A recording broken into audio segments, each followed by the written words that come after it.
Olá pessoal, sou Cleidiana Ramos, sou jornalista, doutora em antropologia e produzo conteúdo de memória para os canais do Grupo à Tarde. Eu sou Priscila Dória, jornalista e repórter do Grupo à Tarde. Nós estamos aqui no Projeto REC à tarde e a gente está fazendo edições especiais do REC, porque o CEDOC à tarde, que é o acervo que baseia a produção do conteúdo, tanto do REC como de um outro projeto editorial chamado À Tarde Memória, está completando 45 anos da sua organização. Então aqui vocês vão ver alguns conteúdos especiais exatamente, em forma de mini-doc. O REC está um pouquinho diferente, não é isso, Priscila? Exatamente. Hoje, por exemplo, a gente vai, nesse mini-doc, a gente vai falar sobre 3 pesquisadores, um deles, inclusive, vocês conhecem muito bem, que usaram o acervo do CEDOC à tarde para produzir suas dissertações e trabalhos. Então, são jornalistas e que foram fazer trabalhos de pós-graduação, no caso, mestrado e doutorado, em algumas áreas do conhecimento, exatamente utilizando como base as informações desse acervo preciosíssimo. Então, o jornalista Hugo Mansur, que fez um trabalho sobre os especiais publicados por à tarde, Dia Nacional da Consciência Negra, então para comemorar o Dia Nacional da Consciência Negra, de 2003 a 2015, o trabalho da jornalista Regina de Sá, que foi na área de Ciência da Informação, e 2 trabalhos meus, exatamente, na área de pós-graduação, né, no caso, um mestrado que analisou uma coleção de fotografias sobre as religiões afro-brasileiras e uma outra coleção de fotografias, mas também de PDFs ali, reportagens publicadas em À Tarde de 1912, que é o ano de fundação de À Tarde, até 2016, sobre festas de largo. Então isso só para mostrar a diversidade, né, de informações que esse acervo do CEDOC à Tarde, que, repito, está completando 45 anos, potencializa. Olá, me chamo Hugo Mansur, sou jornalista, mestre em estudos étnicos e africanos pela Universidade Federal da Bahia, atualmente doutorando no programa multidisciplinar de mudança social e participação política da Universidade de São Paulo. E tanto no mestrado quanto no doutorado desenvolvi pesquisas que se debruçaram sobre o acervo das edições de À Tarde. Foi fundamental para mim a visita física ao CEDOC, porque eu pude ali materializar a minha experiência, né? A minha investigação com as edições de À Tarde, mas de uma maneira mais possibilitada justamente no contato, porque quando eu examinava uma edição, e eu gostaria de ressaltar que eu não trabalho com são edições mais contemporâneas. Eu trabalho com o jornal desde a formação dos Cadernos de Consciência Negra, de 2003, né, até 2015, quando ele circulou, e são edições, né, relativamente dentro da história do jornal e dentro da história do jornalismo baiano. São edições que são recentes. Eu pude, na visita ao CEDOC, eu pude solicitar, né, para leitura e para manuseio edições assim consecutivas. Então é muito interessante, porque eu tinha o conhecimento das edições onde os cadernos de consciência negra eram publicados, mas eu queria, por exemplo, num determinado momento da pesquisa, me debruçar sobre a repercussão da circulação desses cadernos. Então eu precisaria ver uns 3, 4 dias depois dessa edição a carta dos leitores, como que os leitores recepcionavam a circulação dos cadernos de consciência negra.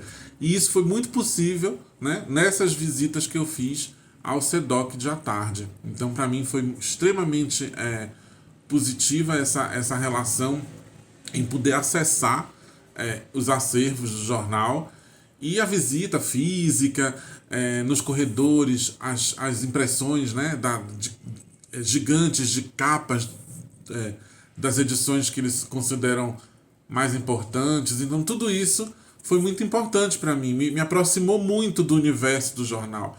Ter podido passar próximo à redação, ter podido circular por aqueles corredores, né?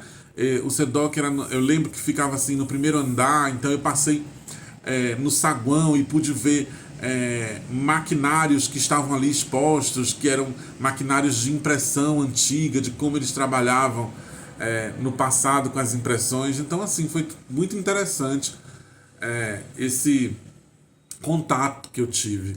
E também ressaltar que eu, além da visita presencial no SEDOC, eu tive a oportunidade de trabalhar com o acervo digital, resultado da parceria do jornal com a Biblioteca Pública do Estado, nos Barris, e lá existiam computadores disponíveis para o acesso digital das edições. Isso também foi muito importante para mim.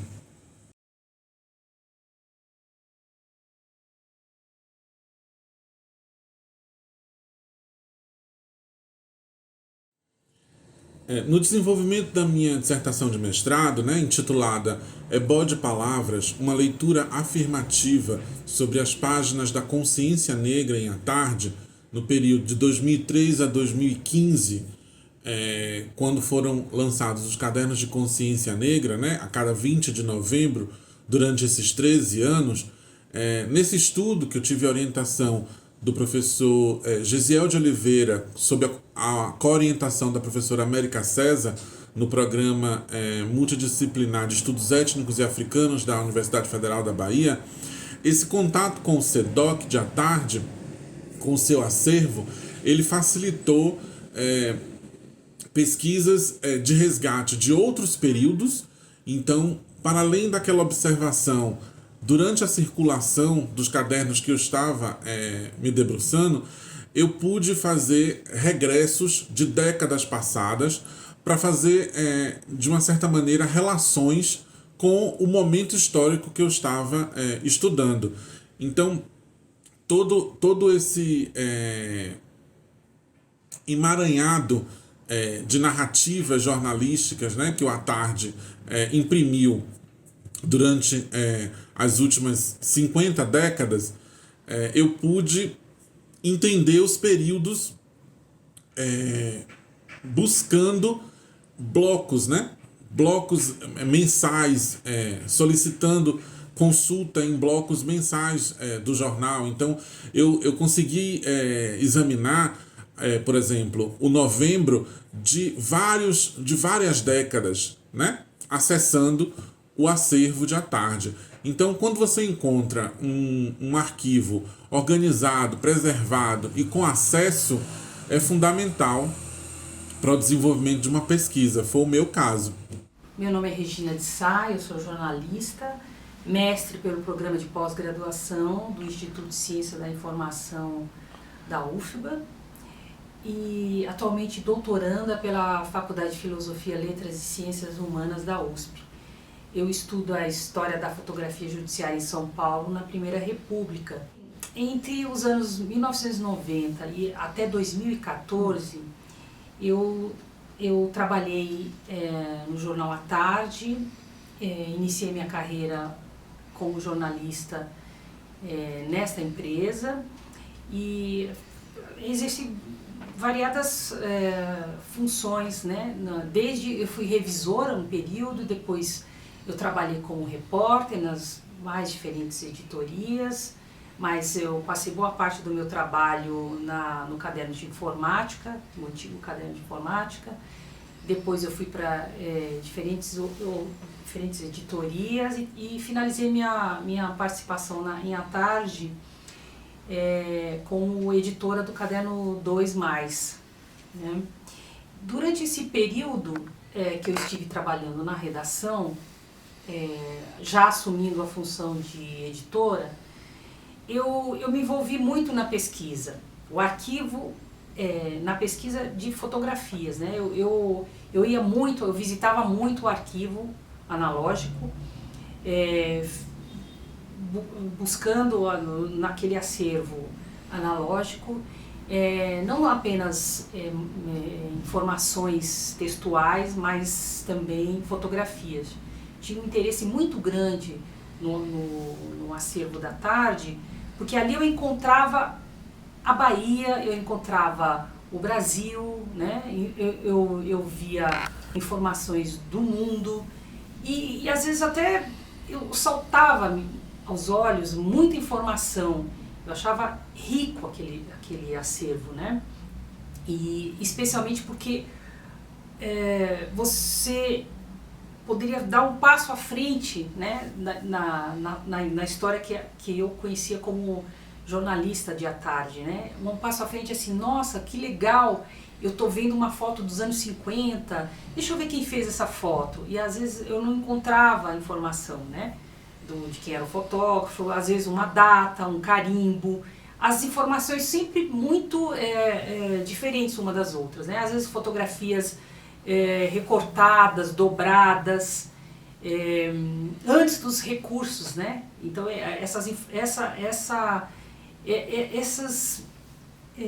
diferenciações de como tratava uma fotografia analógica se deve também aos recursos da época, né? Não se existia ainda a digitalização, então se você precisava fazer um recorte, você recortava mesmo fotografia. Então isso me chamou muito a atenção.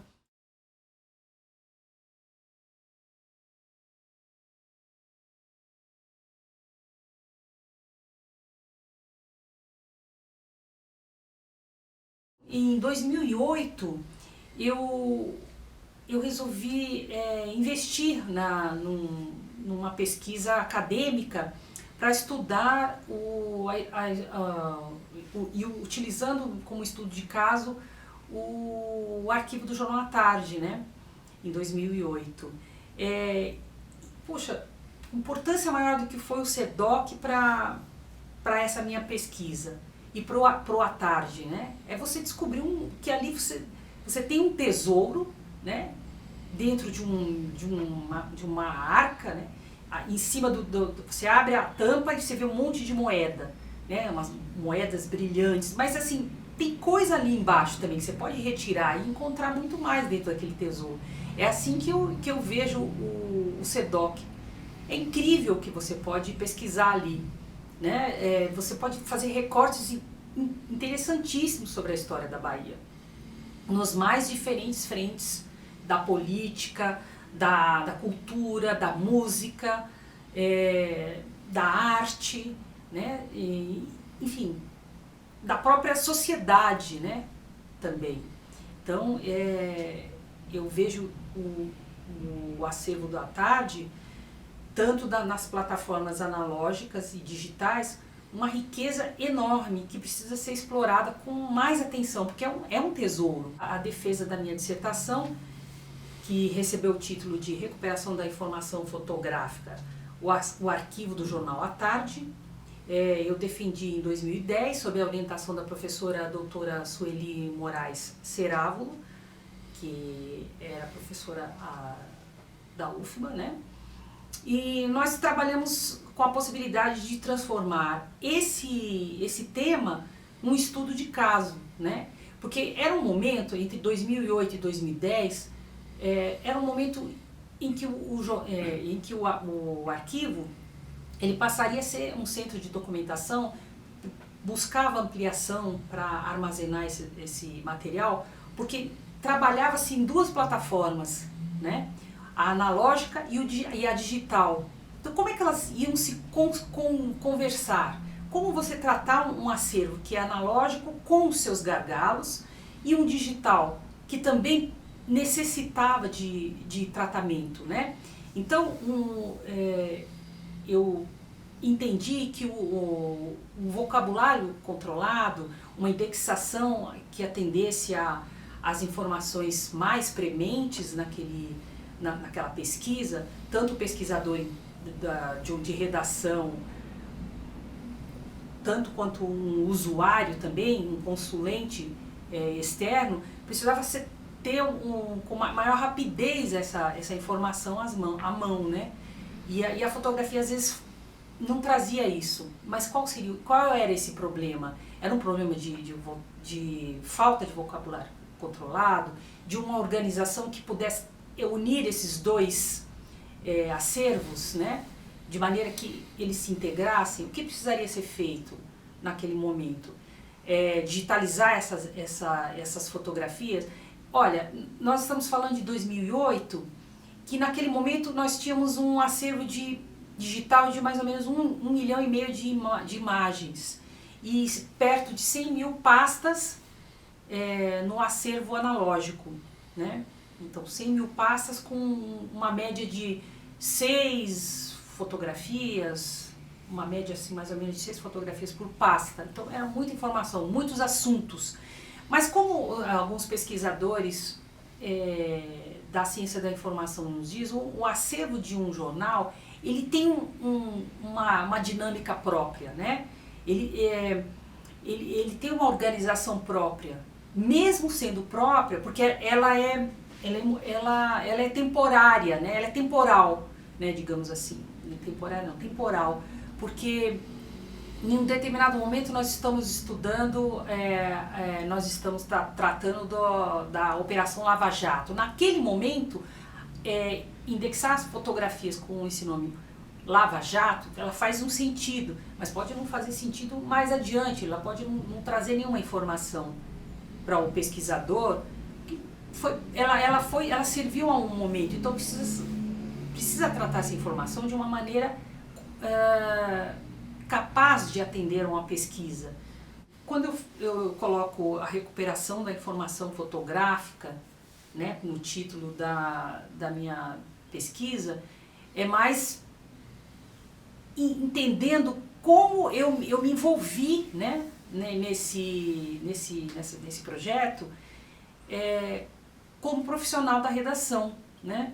Porque eu entendi que havia muita dificuldade de fazer a pesquisa, mas não impossível. Havia problemas, mas não era impossível, né, de se conseguir chegar a esse caminho. Então, as plataformas analógica e digital ainda não encontrou um caminho único, né? Mas, como diz, tem um livro que eu li, chamava Espaços da Recordação, a Leida Assmann, uma pesquisadora alemã. Ela dizia o seguinte, que o arquivo não é um depósito de dados descolados da vida e sociedade, né? O antigo e o novo, eles são interligados. Arquivo é memória, e memória é conservação, é seleção e acessibilidade. São 3 informações que precisam ser muito bem contadas, para que esse arquivo, esse tesouro que é um arquivo de jornal, não perca a sua memória, né? Porque a memória é a cidade, a memória está ali, a cidade, parte dela está ali, guardada naquele acervo. Então eu considero de extrema importância e relevância para a sociedade, né? Para o Estado,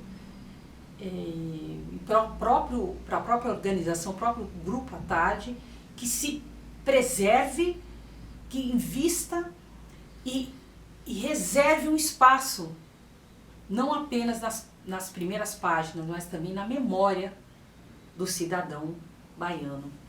E agora, então, vamos na pesquisadora que vocês veem toda semana. Eu queria que você começasse, então, falando sobre o discurso da luz, lá no seu mestrado. Ah, sim. Pois é. Eu fiz uma pesquisa para o título, né, para obter o título de mestra no programa de pós-graduação em Estudos Étnicos e Africanos, da Faculdade de Filosofia e Ciências Humanas da UFBA, que a gente conhece como Pós-Afro, mais conhecido como Pós-Afro. E para essa pesquisa eu reuni mais de 1.400 fotografias da coleção aqui do acervo. Na verdade, eu localizei, cataloguei e digitalizei essas imagens sobre práticas das religiões afro-brasileiras. E o que é que mais surpreende nessa coleção? Durante muito tempo se tinha um discurso, por exemplo, que o candomblé não se deixava fotografar. Sim. Então o meu desafio era exatamente mostrar uma coleção que foi feita para não ficar guardada, né? Uma coleção que foi feita para difusão em larga escala, né? Ou seja, para circular em um jornal, né? Que está ali todos os dias, um jornal diário, e um jornal que era o jornal líder de mercado, né? E é uma coleção muito interessante. Eu tive que organizar essas fotografias em categorias até para contar a história delas, né? Não dava para analisar as 1.000 e tantas fotografias, mais de 1.400. Então, eu analisei 50 fotografias. E usando algumas categorias que eu mesma fui colocando para facilitar a análise. Então, marcos históricos, polêmicas, né? oráculos, por exemplo, a gente tem muita fotografia que representa o jogo de búzio, né, que é um dos oráculos, principalmente do candomblé. Então, é uma coleção muito interessante, né? Talvez o que mais surpreenda na coleção é algumas questões que a gente imagina que não vai ver, como realmente aconteceu depois, né? Os terreiros se fecharem para esse tipo de registro. Mas, por exemplo, abate religioso, né? O abate do animal, né? No ritual religioso. Então, tem uma coleção de fotografias que é um abate de um boi para Ogum, no terreiro de Zé de Ogum, que foi um sacerdote muito conhecido de Lauro de Freitas, né? Ele infelizmente já falecido. E aí essa reportagem saiu nos anos 80 e causou muita polêmica, né? Quando ela saiu no Caderno 2. Então, é uma coleção muito interessante, né? Essa coleção de registros fotográficos, né? Que é aqui do SEDOC à tarde, sobre as religiões afro-brasileiras. E foi daí que surgiu, então, a ideia para o doutorado? Quando você embarcou, né? No acervo. Sim, porque, na verdade, eu repórter, né, de à tarde. É um acervo, o acervo do SEDOC à tarde, ele é muito diferente. Porque ele não é um acervo público. Ele é um acervo de uma empresa de mídia, né? Uma empresa de mídia hoje é um grupo, né? Um grupo de comunicação. Então, é uma empresa de mídia. Mas a origem, claro, é o Jornal à Tarde. Mas o detalhe é um acervo privado. Tanto que eu trabalhei no mestrado com a ideia da liminaridade, ou seja, imagens que existem, mas ao mesmo tempo elas não existem visivelmente. Elas estão num processo liminar, porque elas precisam que a gente abra as estantes, né, deslizantes, retire a pasta de texto e retire as imagens de lá. Então elas estão, é um conceito da antropologia de liminaridade, inclusive inspirado num conceito de Victor Turner, né, em um trabalho clássico dele, né, estrutura e antiestrutura, mas na verdade é isso, elas estão na posição liminar. Então eu queria falar um pouquinho também sobre o espelho de festa. A gente já trouxe aqui algumas vezes, né, que é um dos resultados do seu doutorado, que é o espelho de festa. E esse acervo também, desse jeito de você contar a história você criou um pequeno acervo dentro do acervo da tarde. Porque para a tese, né, quer dizer assim, quando eu já tinha essa experiência maravilhosa andando aqui nesse acervo. Então, quando eu decidi que eu ia fazer doutorado, que eu ia tentar, né, entrar no programa de doutorado, e aí eu já saí de uma área interdisciplinar, que era, no caso, o mestrado, né, é um programa interdisciplinar. E aí fui para um programa disciplinar, no caso em antropologia, porque eu queria dialogar com essas imagens em outras, né, que as ciências humanas me davam. Né? Eu, de ciências sociais aplicada, a gente dialoga muito, né, com as ciências humanas, de certa forma, né, a própria teoria da comunicação. E aí fui para uma área disciplinar, no caso antropologia, porque ela me daria, né, algumas condições de fazer o que eu realmente pensava em relação a essas imagens, deixar esse acervo falar. Né? Então, era uma análise que não era para ser semiótica, né? Era em outros níveis, né, digamos assim.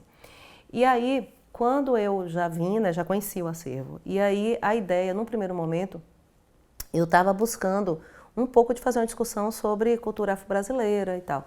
E aí, quando eu comecei a reunir o material, né, agradeço mais uma vez ao professor Cláudio Luiz Pereira, porque foi ele que me deu, digamos assim, o saque, né, para o projeto de pesquisa. Ele observou, ele disse assim, eu tinha contado os registros, né, de forma quantitativa, eles passaram de 11 mil. Assim, com categorias que a gente pode encaixar nessa grande, né, digamos, esse grande guarda-chuva de cultura afro-brasileira. Mas e tinha tudo, tinha carnaval, tinha tudo, tinha personagens, né, manifestações. E aí, quando a gente parou para ver, né, essa primeira, algumas amostras, ele disse assim, não sei se você está percebendo, é como impressionante como festa se repete. Sim. E aí, vou ser sincera, eu nem sabia, assim, não tinha pensado a festa, né, como uma área de análise acadêmica. E ele disse, olha, são tão poucos estudos sobre festa. Por que você não pensa num projeto sobre festa? Então, o projeto de pesquisa era isso, eram as festas. Eu queria estudar as festas pré-carnaval e o carnaval.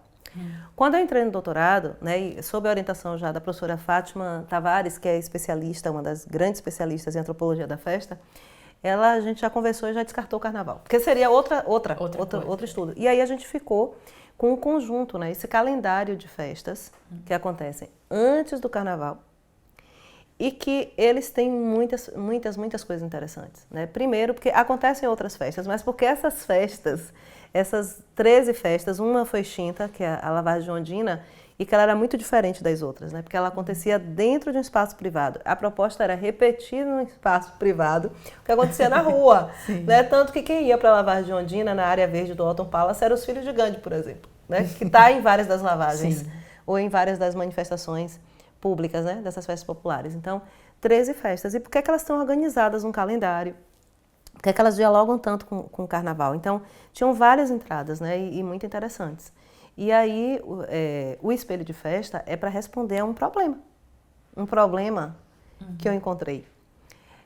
Na qualificação, e também com a participação do professor Cláudio Luiz Pereira, a gente tinha um problema ali. Eu tinha muitos dados, né, muitos dados, ou seja, eram mais de quase 7 mil PDFs de reportagens, de 104 anos, 1912 a 2016. E tinha um banco de 2.690 imagens. Apenas, dessas gente, festas. apenas. Então, como é que você tem uma quantidade absurda dessa de dados, né? Se no mestrado eu tive que reduzir a análise para 50 imagens, né? E agora você tem 2.600, mais de 2.690 imagens. Então, o professor Cláudio Luiz Pereira disse, isso é minha preocupação, como é que você vai fazer isso? E ele deu uma ideia que era exatamente colocar essas imagens numa plataforma online, pensando, na verdade, nos museus digitais. Né, nos museus digitais. Então, colocar essas imagens numa plataforma e criar uma espécie de quadro sinótico, que é um método que a gente tem de análise, né? Que é na horizontal. Então, isso facilitava.